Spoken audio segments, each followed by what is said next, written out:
ചരിത്രമായി മാറുകയാണ് അയോധ്യയിലെ രാമക്ഷേത്ര പ്രതിഷ്ഠാ ചടങ്ങ്. ക്ഷണിക്കപ്പെട്ടവർക്ക് മാത്രമാണ് ക്ഷേത്രത്തിലേക്ക് പ്രവേശനം. എന്നാൽ ആയിരക്കണക്കിന് രാമഭക്തരാണ് അയോധ്യ നഗരത്തിലെത്തിയിട്ടുള്ളത്. അയോധ്യ നഗരം മുഴുവൻ ജയ് ശ്രീറാം വിളികൾ കൊണ്ടും രാമഭജനങ്ങൾ കൊണ്ടും മുഖരിതമാണ്. 6 മാസം കൊണ്ട് നിർമ്മിച്ച 400 കിലോ ഭാരമുള്ള താഴും താക്കോലും അലിഗഡിൽ നിന്നും അയോധ്യയിലെത്തി.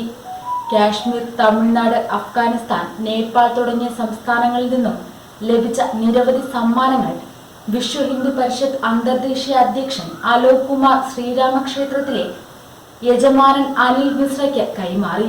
ഹൈദരാബാദിൽ നിന്നും 1265 കിലോ ഭാരമുള്ള ലഡ്ഡു പ്രസാദം അയോധ്യയിലെ കർവ്വസേവകപുരത്ത് എത്തി.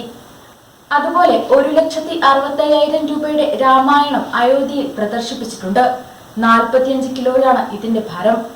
US, Britain, Australia, Mauritius, Africa എന്നിവയുൾപ്പെടെ 54 രാജ്യങ്ങളിൽ നിന്നായി 100 പ്രതിനിധികളാണ് പ്രാണപ്രതിഷ്ഠാ ചടങ്ങുകളിൽ പങ്കെടുക്കുന്നത്. വിവിധ സംസ്ഥാനങ്ങളിൽ നിന്നായി 500-ലേറെ അതിഥികളും ചടങ്ങിൽ പങ്കെടുക്കും. ദക്ഷിണ കൊറിയയിലെ ക്വീൻ ഹിയോ രാജവംശത്തിൽ നിന്നുള്ള കിം ചിൽ സു ചടങ്ങിൽ പങ്കെടുക്കും. അയോധ്യയിലെ രാജകുമാരിയായിരുന്ന സൂര്യരത്നി എന്നറിയപ്പെടുന്ന ഹിയോ രാജ്ഞി ഇവരുടെ പിന്മുറക്കാരിയാണ് കിം ചിൽ സു.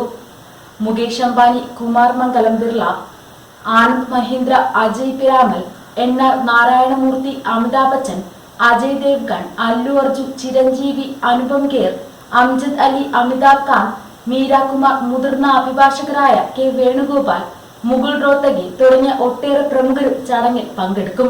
ന്യൂക്ലിയർ ആക്രമണമടക്കം നേരിടാൻ പരിശീലനം ലഭിച്ച NDRFന്റെ 1-ലധികം ടീമുകളെ അയോധ്യയിൽ വിന്യസിച്ചിട്ടുണ്ട്. അയോധ്യയിലെ എല്ലാ ആശുപത്രികളിലും എയിംസിൽ നിന്ന് ഉൾപ്പെടെയുള്ള ആവശ്യമായ മെഡിക്കൽ സംഘവും സജ്ജരാണ്.